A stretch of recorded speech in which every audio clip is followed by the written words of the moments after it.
Hi, this is a bonus episode for you. It's a recording of a YouTube live that I did the other day looking at the case of the murder of Michael Gaine in Ireland. So, because it's a recording of a live, you can't interact in the live chat, but I will set up a poll here for you so you can vote on what you think of the story of Michael Kelley. Enjoy the episode.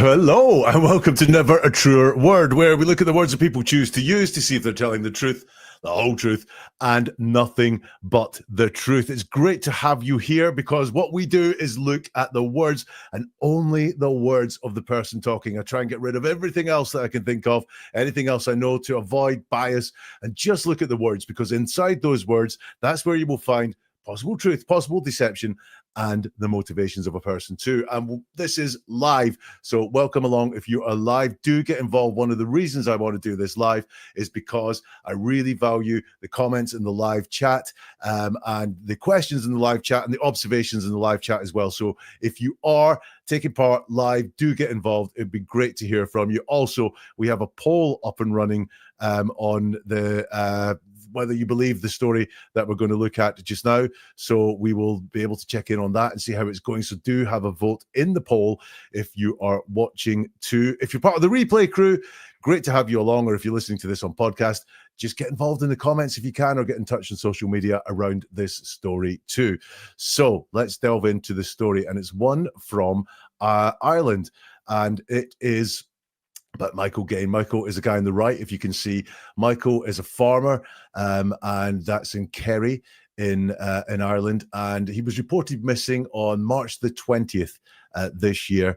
Just recently, the police who've been investigating this found body parts on the farm that Michael has, including in a slurry tank. So a really gruesome case. These body parts have been identified as Michael Gaine's now. And the police have questioned the guy on the left of the screen. He's called Michael Kelley. Michael Kelley is American. I believe he's an ex-Marine, although potentially there's a bit of fantasism going on there with the guys. We'll see as we go through his words.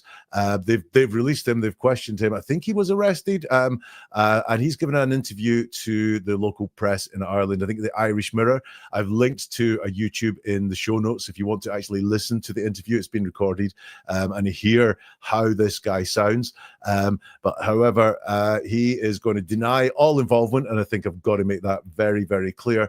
But the interview is completely bizarre. Just before we get looked into the words, let's just have a look at some of the comments that we've got going on. Hello to Dan, the analyst, who has become a YouTube member on the exclusive level. So you will be getting something very interesting not long away once I can work on that around the case that I've been doing on the Chris Watts case.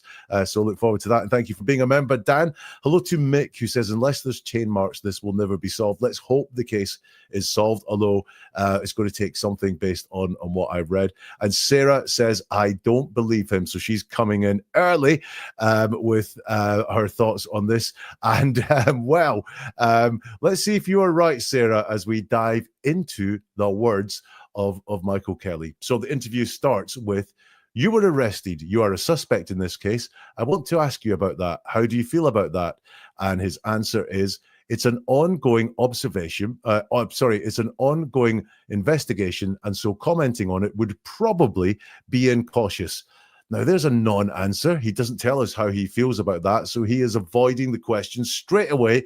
I've got some markers, maybe not of deception, but markers of the fact that this is causing him stress and this is causing him some discomfort because he doesn't say how he feels about it. It's an ongoing investigation, and so commenting on it would probably be incautious, he says. There probably qualifies that. So is it incautious? Does he really feel it would be incautious, or is it just probably incautious? He's not very committed to what he's saying there. So I do think already answer number one, and I'm going, there's something a bit more going on with this guy. And watch that word incautious that he uses, because he's going to use that a lot, and we'll talk about that as we go. The journalist then says to him, but it's kind of, I suppose, well known in the public sphere that you are the man that lived with Mr. Gaine, that you lived on the land with him, you know. It's been suggested that you're a suspect and that you were interviewed by the Gardaí. And if you are watching and you're not from Ireland, I hope I get this right. Sheila in the comments will keep me right. Gardaí is the police and the guards are policemen as we come through this. So it's been suggested that you were interviewed by the police is what that means. Michael Kelley's answer is, well, that is a matter of record. Now, he started the answer with well, which is red flag. I'm not going to answer your question. I'm going to give you something else. We use that in conversation. We just do that well. It's just a little marker to say that I'm not going to answer your question. You're going to get a bit of an explanation instead. When someone starts an answer with well, red flag that something more is going on. Thank you, Sheila, who says, yes, you're right, Jack, around the Gardaí being the police force and the guards being the policemen in Ireland. So, well, that is a matter of record. Is distancing from that question. That question could have been answered very easily by just saying, yes, I have, or no, I haven't, or I don't want to talk about that, no comment. But instead, what we're getting from him is, well, that is a matter of record. And we've got a stutter there. You'll notice that is a matter of record. This guy stutters quite a bit. Now, when we stutter, it can indicate we've got nerves, or it can indicate we're thinking very carefully about what it is that we're going to say. And we haven't quite formed the words that we want to use yet. So we'll repeat ourselves and say that phrase again. That is a matter of record. What is going on there with the guy? Listen, I'm just looking at the chat. Great to see so many people from Ireland in there. Over in Ireland, Michael Kelley definitely distancing there from the pointed question that's put to him that you live with Mr. Gaine, the guy who's been murdered, and it's been suggested that you're a suspect and that you've been interviewed by the Gardaí. And he says, well, that is a matter of record. He doesn't answer the question properly there. He pulls in a bit of distance between himself and the question. And what did you say to the guards is the next question. And he says, well, of course, but that's all. Sorry, the question is, and did you say anything to the guards? And he says, well, of course, but that's all stuff that's privileged between the guards and solicitor and myself. So again, he starts with well. So did you say anything to the guards? That's a yes or no question again. One of those questions in conversation, you might expect yeah, I told them I had nothing to do with this. Or no, I didn't say anything to them. I was no comment all the way.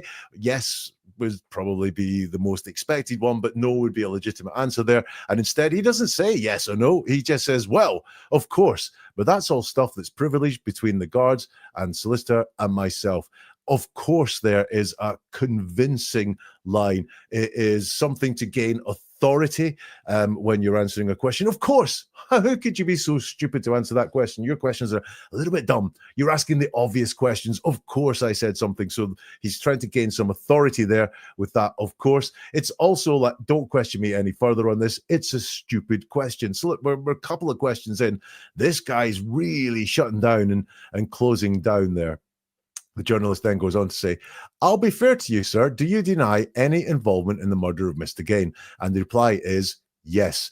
Now, this is a yes-no question, and he does give a yes. He says yes to that question. Do you deny any involvement in the murder of Mr. Gaine? Now, yes is fairly reliable. It's a yes-no question, and he says yes. So I am down with the fact that he does that, and I'm down with the fact that he says yes. But a little small point here is that it's not, were you involved in the murder of Mr. Gaine? And it's a no. It's, do you deny any involvement in the murder of Mr. Gaine? So it's slightly distant and it's slightly removed from, did you murder Mr. Gaine? It's, do you deny any involvement in the murder of Mr. Gaine? Well, if this guy is guilty of it, then he is going to deny any involvement in the murder of Mr. Gaine.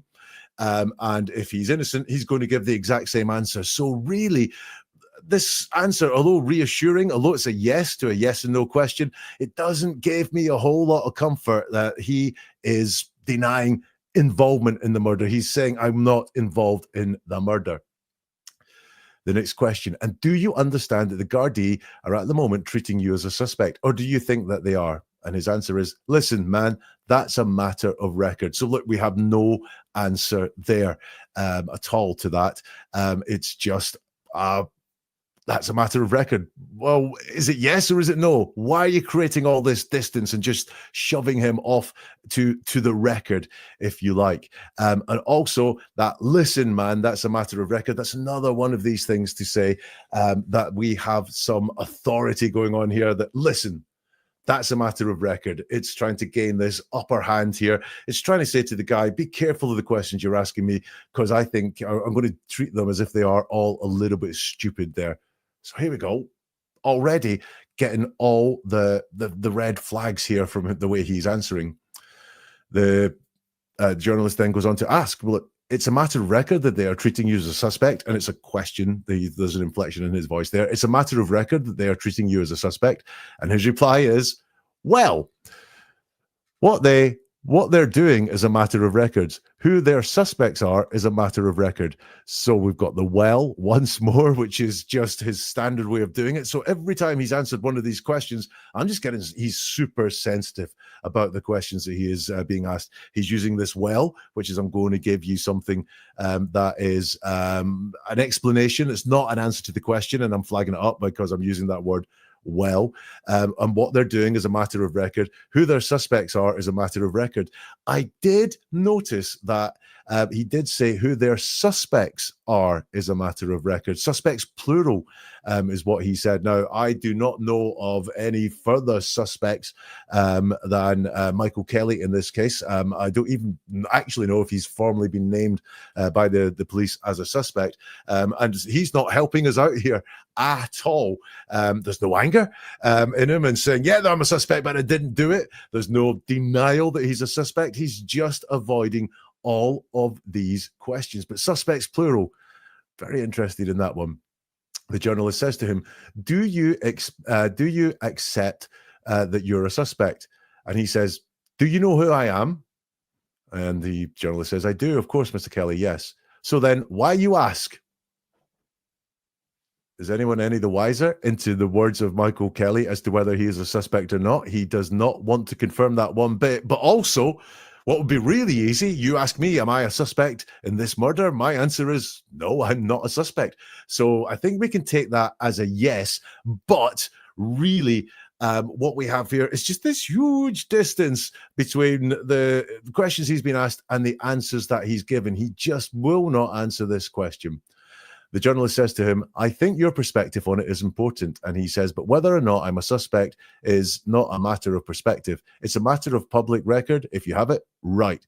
So listen, he's got a safety phrase here, which is it's a matter of record, or it's a matter of public record, if you have it right, which is just something that he's just relying on here.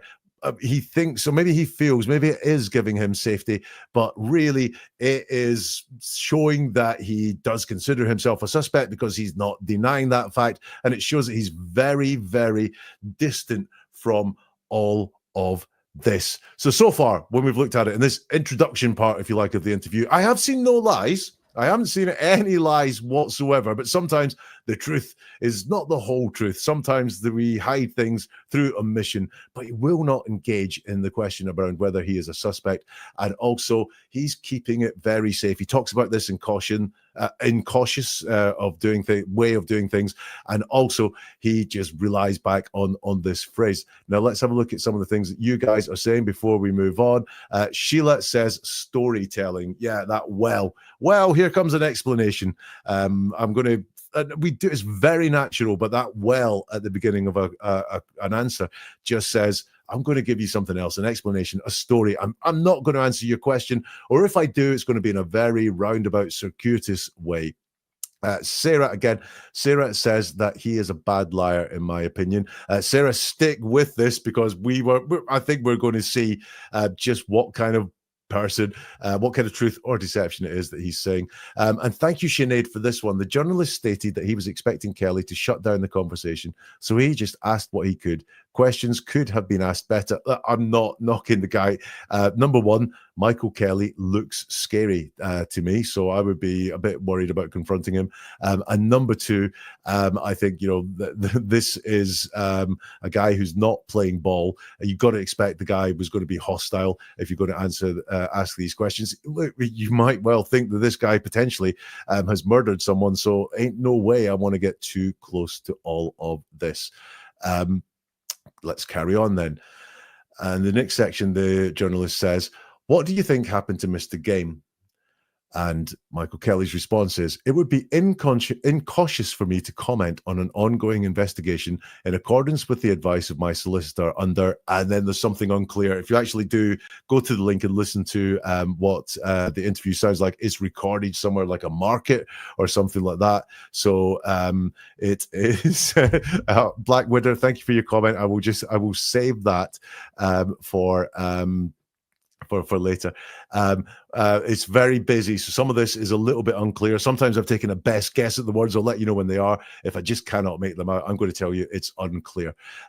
Okay, but he was a friend of yours. Is that fair to say? And Michael Kelley says yes. So in that little section there, we have this incautious again. It would be incautious for me to comment. And then we've got this kind of officious phrase. He's gone very formal. It would be incautious for me to comment on an ongoing investigation in accordance with the advice of my solicitor. So very formal language, which sometimes people deploy formal language to sound more believable than they are, to sound more authoritative than they are. And you can see he really is trying to build some authority in the way that he talks, in the way he talks slightly down to the interviewer at times. And here is another one. It would be incautious for me to comment on an ongoing investigation in accordance with the advice on my solicitor. Now, what I do think he's doing here is he's borrowing authority. Lena, who is in the chat, brought that to my attention. The borrowing authority phrase, I think, is great, which is, hey, it's not my choice not to talk. Look, if it was down to me, guys, I'd just be talking to you free and easy and telling you everything that's going on here. However, someone else has told me not to. Not my fault. It's someone else. So it's the advice of my solicitor there. Now, do remember that phrase, incautious. He does not want to be incautious. In fact, he wants to be very, very, very cautious. And you'll find that strange, I think, as we go on. Okay, he was a friend of yours. That's fair to say. The answer is yes. Finally, I've got something from this guy that I like, that he was, or he thinks it's fair to say that Michael Gaine was a friend of his, which is shown there in words. It's a yes, no question. He was a friend of yours. That fair to say? It's a yes, no question. And he gives us a very straight yes. And then the interviewer says, and I imagine you mourn his loss. Now, there's no answer heard there, which is not to say there wasn't an answer. I just did not hear an answer. If he didn't answer that question, then that's a bit strange, but I don't know whether he answered that or not. Does this whole thing been upsetting for you? I think maybe that was, has this whole thing been upsetting for you? He says, yes. Again, I believe that he has had upset over the death of Michael Gaine. You got to think again, though, guilty or innocent, these things would be upsetting. Innocent, my God, my friend, the guy I work for has been murdered. That's upsetting. Guilty, I'm in a lot of trouble. That's upsetting. And you obviously are denying any involvement. And he says, yes, but I'll tell you again, it's that qualified way of he's denying any involvement. Not, did you do it? That's not a yes, no question to that. He's asked, why do you think they're looking at you? He says, because I lived there. Again, that's straightforward. You can't really argue with that. He is being looked at by the police because he lived there. I'm sure, like with any investigation, they're going to start with the people that were closest to Michael Gaine to see if there are any connections to the murder there. And one of those people would be someone that worked with him, who lived on his land every single day. But, this is straightforward. And it's very good when looking at someone's words to find some things where things that they're not going to argue with, or things that are really true. It's great when someone's asked their name or their address or something like that. You just see a very quick, straightforward answer, like, because I lived there. And then we can see when other times they talk, when they don't follow that format, when the answers are anything but straightforward, when the answers are anything but the question they were asked, when the questions are very long or start with a well. So it's great to get some of these things, but which I feel are truthful answers there. The journalist then says, and I'm sorry to ask you this, but I'm being 100% fair because it's in the headlines. I haven't written it, but it's been written that the very gruesome circumstances in which Mr. Gaine died, in fact, he was dismembered. Are you aware of that? And the answer is, I'm aware that the police claim that, but I have not seen the evidence to that effect. I've seen only that they've recovered body parts from inside the slurry tank. Let's break that one down, because this one is damn interesting.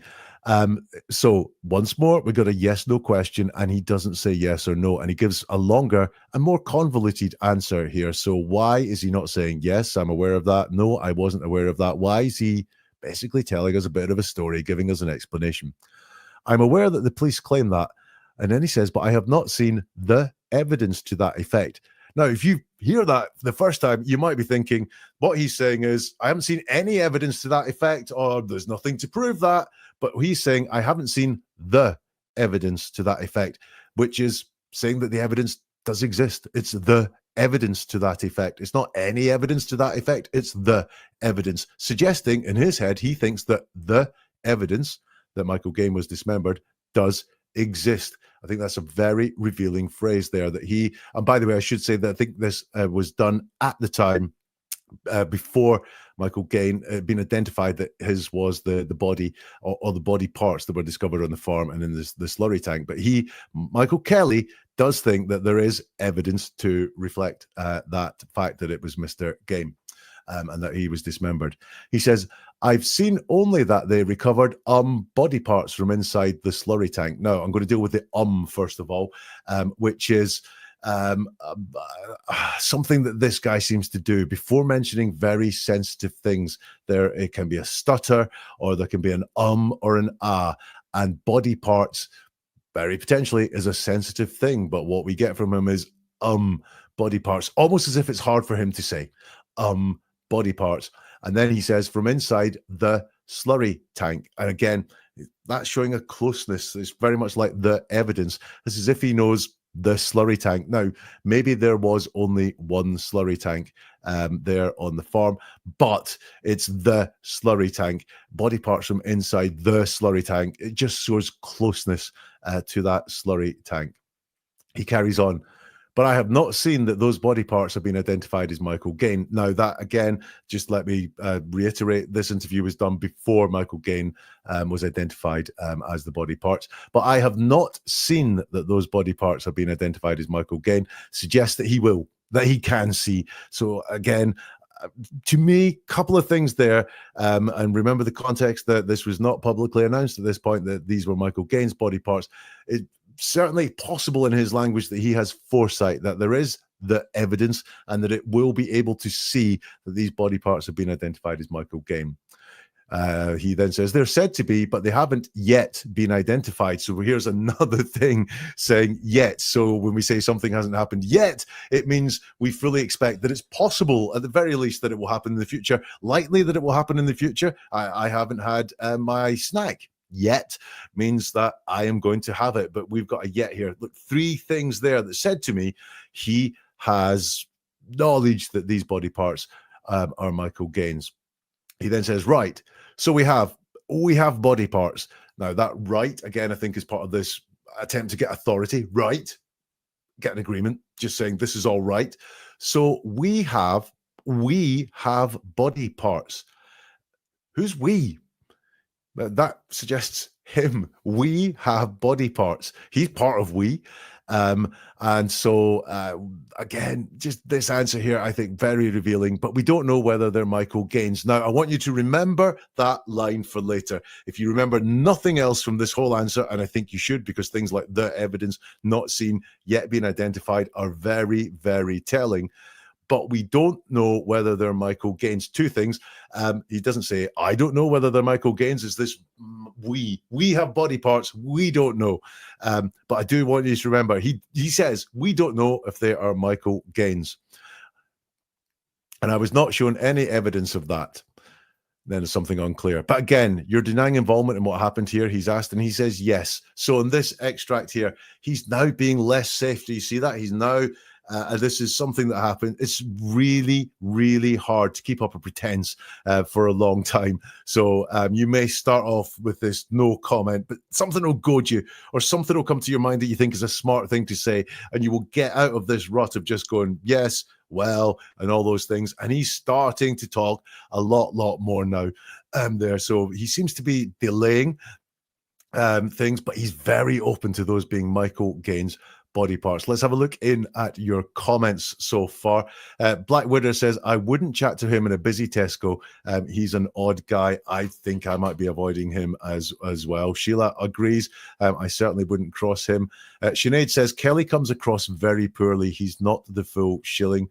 And another one from Sinead, he's unstable, very hard to get a gauge on him. Journalists said people are comparing him to Ian Bailey. Kelley didn't know who Ian Bailey was. I see, Sinead, I see a lot of similarities with Ian Bailey in the way that this operates. operates. Right. Thank you for being here. If you haven't liked this, then please do. It helps it get out to a whole load more people. It helps this get out to people who are interested in the case, or to people who may be into understanding how to decode someone's words, how to think about what they're saying in a different way from just accepting the impression that we want to get. So if you like that, please, it helps get, if you like the video, press the like button, then it helps us get out to any more people. Subscribe as well. If you can, that means you will get more like this as soon as they drop. And please share this with anyone that you think is interesting. Shall we get, oh, by the way, I meant to say, talking of Ian Bailey, inside the archives, I do a podcast on Ian Bailey called The Words of West Cork. It's actually on the murder of Sophie Toscan de Plantier. So it looks at Ian Bailey a lot, also his partner at the time, Jules, and other people who were around West Cork at the time of the murder of Sophie Toscan de Plantier. You will find that in my podcast section if you like a bit of Irish murder mystery and the tragic story of Sophie Toscan de Plantier. Let's carry on with Mr. Kelley. The journalist says to him, how long have you been living in Mr. Gaine's land? He says, about 3 weeks. Now, that is unclear, but that's my best guess. It's not very relevant. May I ask how that came about, how you met him? And the answer is, I was between jobs and I was looking for work and I was canvassing. I was already in the neighborhood and I was canvassing different farms, just knocking doors and looking for jobs. And then there's something there that's unclear. The only thing I want to point out there is how this guy, who we've all said, certainly he's not living a conventional lifestyle. He has not lived a conventional life. He is involved in a murder inquiry and so on, and he still manages to use that classic euphemism and downplaying of saying instead of saying I was unemployed or out of work, I was between jobs, is the way that he says it. So even with all this stress on him, he still thinks of the image and uses the phrase I was between jobs. He's then asked, and he let you in? Yes, he was good to you. And the reply is, he was okay. Red flag right there. He was okay. Now, I've got some thoughts on this, that the things that Michael Kelley is not denying, he's very good on sticking to facts. And when facts are there, we get short answers, even if he tells us that's a matter of record, that's a matter of record. So it'd be really easy at this point to take all the heat off and just go, yeah, we got on great, or he was good to me. But no, he was okay. So that says to me that there is an issue between them. There has been an issue. Maybe even he's downplaying he was okay. Maybe he hated him. And saying he's okay is just a way of saying it. But it strikes me that was there some trouble between Michael Gaine and Michael Kelley? And that's a matter of record that other people know about it. And therefore, it's not in Michael Kelley's interest to lie about this, because if he says everything was fine and we got on great and it's discovered that it's out there that they had a bit of beef going on, he looks like a liar and he looks like he was hiding something. So is this why he says he was okay? I really think something has happened between them. Just to say, things happen between people all the time. There are people that I think are okay. I have not murdered them. But this does say to me, something went on between these guys. He was okay, yes, he says. What do you mean, says the journalist? Great question. I've seen some people there saying the journalist was having a bit of a hard time, but this is a great question. When you get an answer like that, yeah, pile on in and say it was okay. And he says, I think it would be incautious to elaborate further, but my statement is that he was okay. So avoidance of the question right there. So he's not going to go any further in why he thinks he was okay, but he does feel the need to say it. We have the incautious again. He doesn't want to elaborate further, which says he can. It's not just that he was okay. just I didn't know him that long. It was neither good nor bad. No, what we've got here is my statement is that he was okay, but he does say that he can elaborate there. But something was wrong between them. The journalist keeps pushing. And he says, did you have any difficulties with him? And this is a yes/no question. And what do you get from that? Based on the advice of my solicitor, I'm going to have to decline the comment. Well, what do you think? Show of hands right now. Did Michael Kelley have difficulties with Michael Gaine? Like I said, I'm not saying this means he is guilty of murder or anything like that at all, but it's really easy to see here that saying he was okay, and really easy to see here that he's saying, I'm going to decline the comment. There were some difficulties between the two of them. The journalist goes on to ask, do you accept that you might be arrested again? And he says, I accept that I probably will be questioned again. So he doesn't answer the question. Do you accept that you might be arrested again? And he says, then I think they will be questioned again. What would you say then? And he says, it would be incautious to make a statement on a legal case to a person I haven't even seen identified, much less a guard, much less it's. Now, this is pure nerves coming here, because it starts with the and then it would be incautious to make a statement on a legal case to a person I haven't even seen identified, much less a guard, much less and he runs out of reasons why he can't talk and starts stuttering, and it's nerves coming through there for sure. And again, one of the really hard things about deception is covering off every base. So you might think, I've got my, and I'm not saying this is what's happened here, but this could be what's happened here. I've got my story. I know where I was when. I know what it is that I want to say. Oh, and they might ask me what color car was I driving, and I was driving a blue car. And then someone throws a curveball that you haven't covered off. The thought process behind that is immense, because you very quickly, to give a convincing answer, is that what you have to do is create your answer in your head. Not easy to do. Then you've got to check that answer you've created with the story you've told already, the lie you've told already.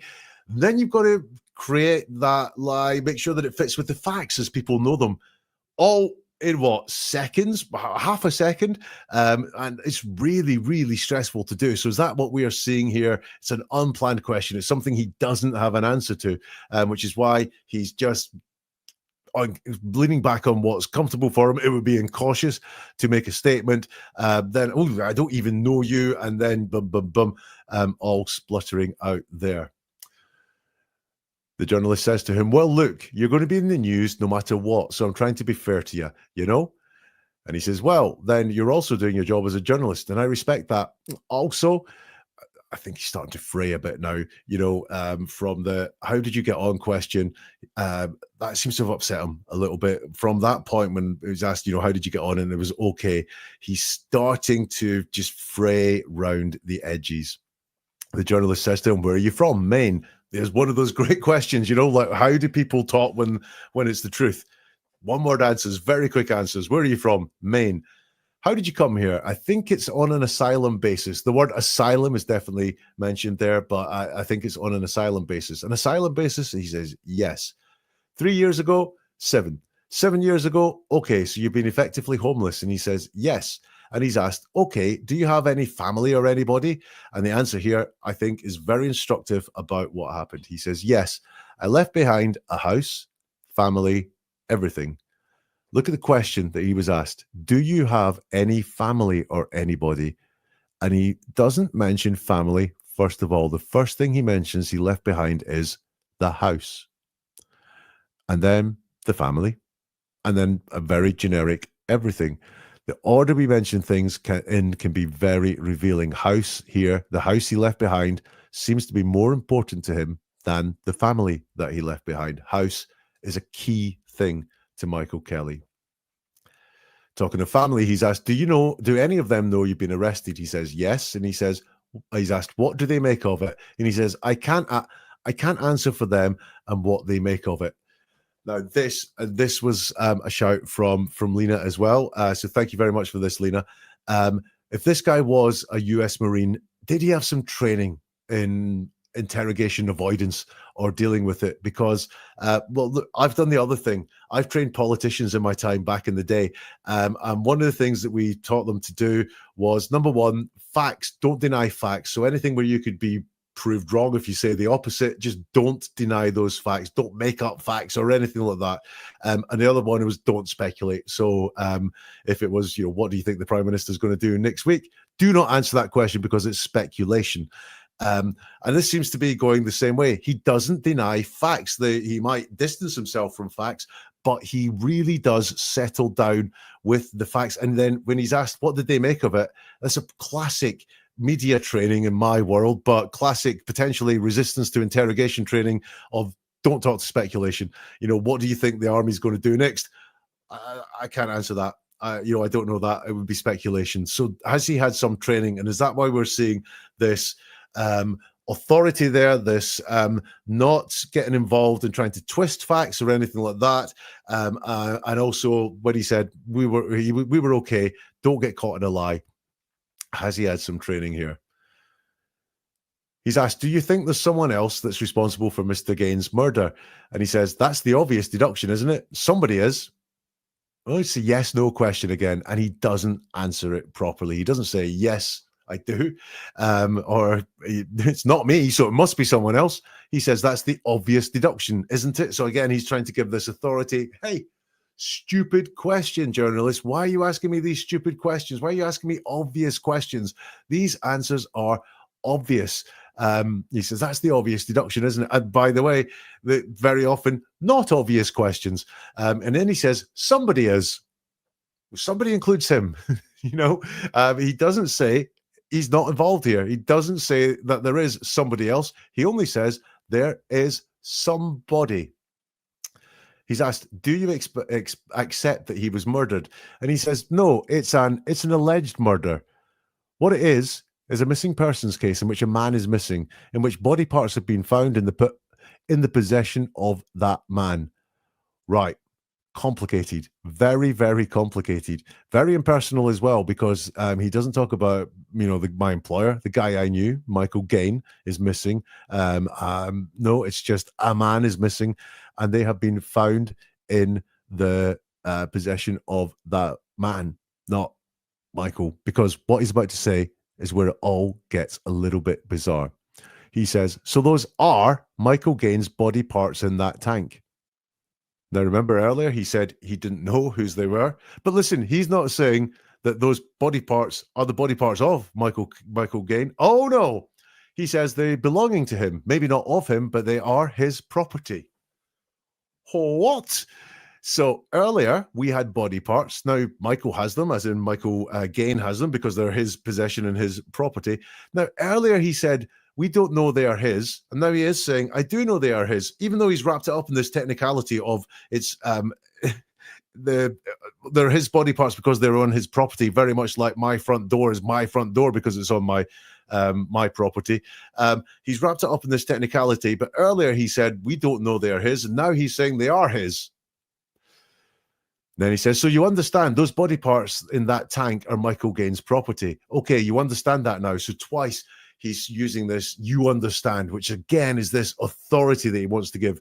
I'm telling you what you understand. I'm telling you, you understand that now. So you're saying it might not necessarily be his remains is the question. And he says, right, but the remains are his property. Here, to me, it feels like he's covering up a slip he didn't make, as if he's said they are Michael Gaine's body parts, and then he's gone, oh no, earlier I said they weren't, but he just volunteers it. It just all comes out. And I notice as well, he calls them the remains. Now, obviously body parts are remains of someone, but again, the remains, not those remains, or something a little bit more distant, is suggesting that he has a bit of closeness, a bit of familiarity to those remains. Right, let's have a look through your comments. Sarah, I think he lived on the farm for 3 years, and I think that Kelley is an illegal immigrant. I have seen the illegal immigrant reported in the news. And then I think he lived on the farm for 3 years. I had 3 weeks in the transcript, but it was unclear. So 3 years is entirely possible.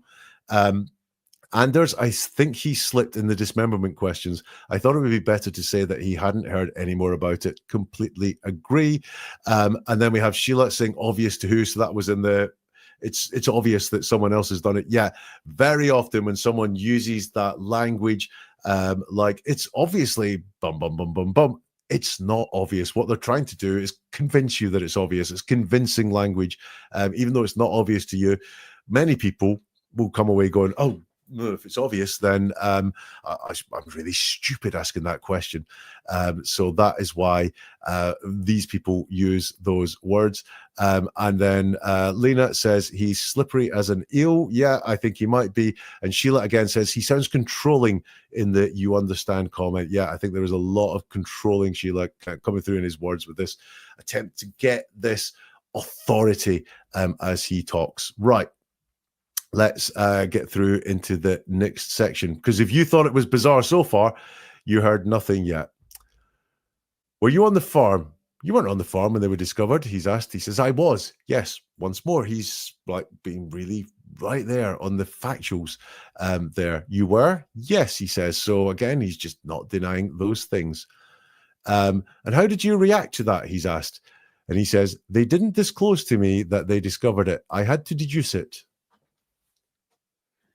As Lena says, he likes his deducing, he likes his deductions, but he doesn't, again, and this is another time he's asked a question about feelings. So I think earlier the question was, how did you feel when you were arrested?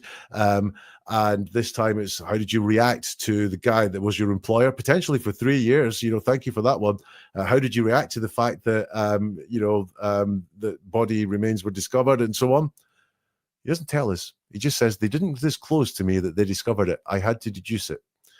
You had to deduce it? Yes. Okay, and what did you do then, he is asked.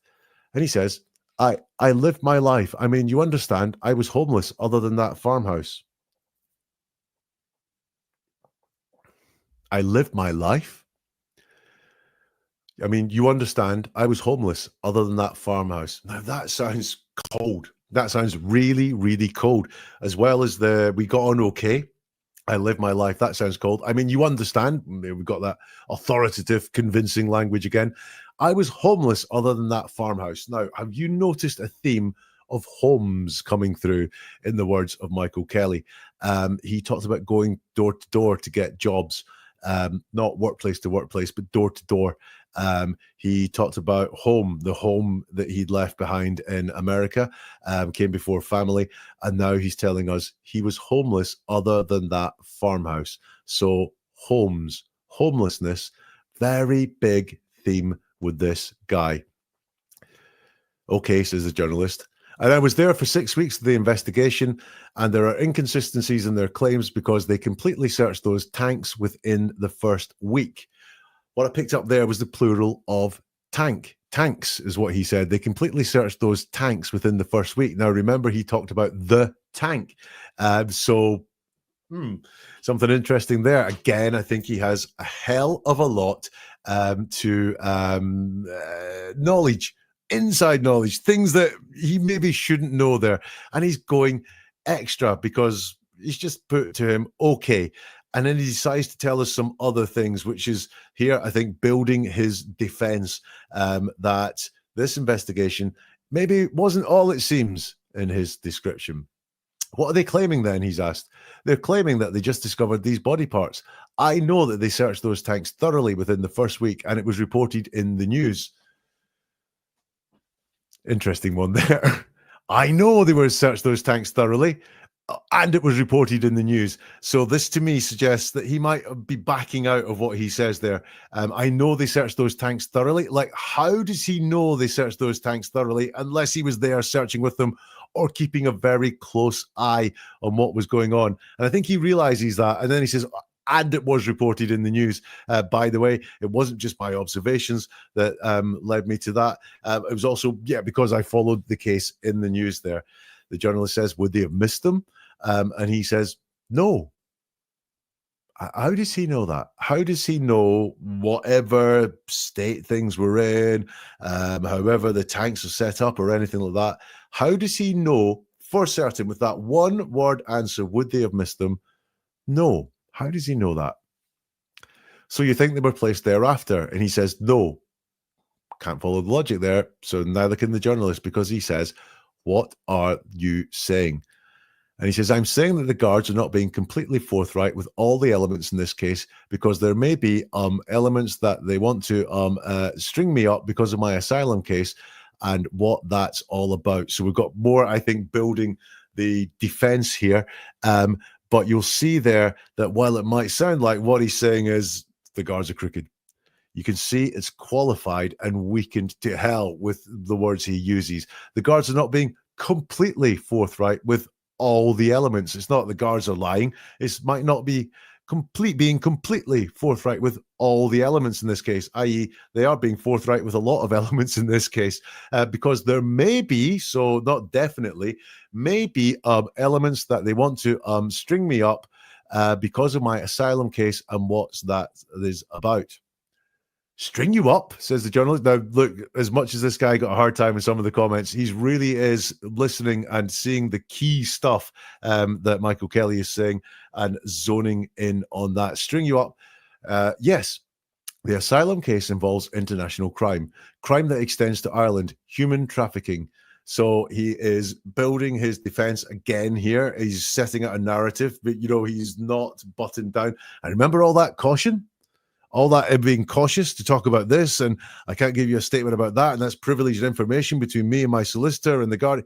That's all out the window when it comes to international crime. For some reason, when it comes to international crime that extends to Ireland, human trafficking, no, he's no caution to the wind, no caution there whatsoever. Caution be damned. I'm going to talk about all that, despite the fact it sounds a hell of a lot more dangerous than just saying, yes, I am a suspect in a murder case. So you think you're being framed, he's asked, and the answer is yes. By who? The journalist says. People who have an interest in organized crime. People who are involved in organized crime have an interest in organized crime.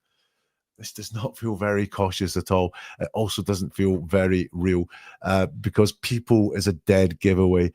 You will notice people in deception all the time. The word people in deception all the time. Oh, people are saying that X, Y, Z. No, they haven't been. It's just someone saying it to you and trying to say that other people have the same thoughts.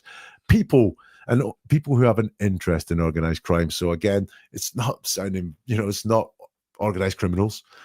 People who are involved in organized crime and have an interest in organized crime. He's just lost all caution here. He's asked, are you disgusted by what happened? And he says, yes, absolutely revolted, heartbroken. If anyone in the chat wants to spot one of my favorite words for deception in that answer, then do please put that in the chat. What I will mention, first of all, is we have this repetition of yes. It's not enough to say yes once, to be really, really strident with it and really believed I'm going to say yes 3 times there. Yes. And then he takes himself out of all of this. There's no pronouns there at all. He doesn't say, I'm absolutely revolted and I'm heartbroken. He takes himself right out of it. He's dropped the pronouns and it is just absolutely revolted, heartbroken. It is just words at that point. It's statements. It's not feeling. Again, he's asked about feelings. Are you disgusted by what happened? And this time he hasn't avoided it in that sort of dodge that he does with the questions. He's taken himself out of the answer at all. Yes. Absolutely revolted, heartbroken, Simi, absolutely. You got it. That is the word. Always, when you see the word absolutely used, I'm not saying everyone who says absolutely is lying. What I am saying is dig in around it and you will very often find deception. And I think that is what we've got there. He's asked, do you feel your own name has been tarnished by this? And yes is the answer. Is there anything else you'd like to say? And he says no. So I've got some conclusions that I'm going to share with you as we go on, but now is the time to get involved and let me know your thoughts or any observations or anything that you have to share. By the way, on the poll at the moment, please vote in the poll, but it's 100% no one believes Michael Kelley's story. So listen, we'll maybe give that another couple of minutes if you'd like to vote in the poll in the live chat. Do you believe Michael Kelley's story? Let's see if anyone is convinced by this guy. So let me go on to my conclusions. Number one, his denials are straightforward, but they're very limited. He denies any involvement. He says yes to the denial. He really doesn't say once that he was not involved in this. It's just that yes to denying any involvement there. So yes, he denies it, but he doesn't say, no, I wasn't involved once in that entire interview. He's really keen to create distance from being questioned about the murder of Michael Gaine. It's all on the record. I'm not going to give you direct answers, and I'm not going to say that. He's really keen to create that distance. This causes him stress. Listen, he leaks the possibility he has more information than he shares. I think especially around knowledge, detailed knowledge of the body parts that are there. I really think it is possible that he has much more information about them than he wants us to believe at this point in the interview. I think we can all agree that I'm not like some word wizard by saying the international crime story is complete and utter bull. It is. There's just no way this guy who is on guard about absolutely everything suddenly will say that he's trying to bring down an organized gang of international criminals. And that's why he's being framed here. No, it's just bull. He was so buttoned down about everything and then very verbose, but not very credibly verbose about this international crime in the asylum that he's seeking. But I think most curiously, there was a strain on his relationship with Michael Gaines. He says it was okay, and then he says he cannot elaborate when it comes to the difficulties that they had between them. So there definitely was some strain on that. And I believe, judging by his focus on housing and houses, I think that this strain was based some way on living arrangements. I do not know. It's just living arrangements. The amount of times that he talks about being homeless and the focus on the home in America and so on, I do think that there was a strain on his relationship, and that was based for some reason on the living arrangements. I only have one comment I wanted to look at, which was Black Widow commenter of the episode. Says that he wasn't just between jobs, he was between houses, which is just a fantastic comment. Thank you very much for that. If anyone has anything else to say, then do drop that in the live chat. Otherwise, replay crew, do get involved in the comments and let me know, and I'll try and get back to you if I have time to do that. Let me be blunt on that one, but I do read everything, so please do that. Otherwise, let's look at the poll. Michael Kelley has convinced no one with his story. 100% of people who voted do think that his story is not believable. That's it. Thank you very much for joining me, and I'll see you soon for something new from Never a Truer Word.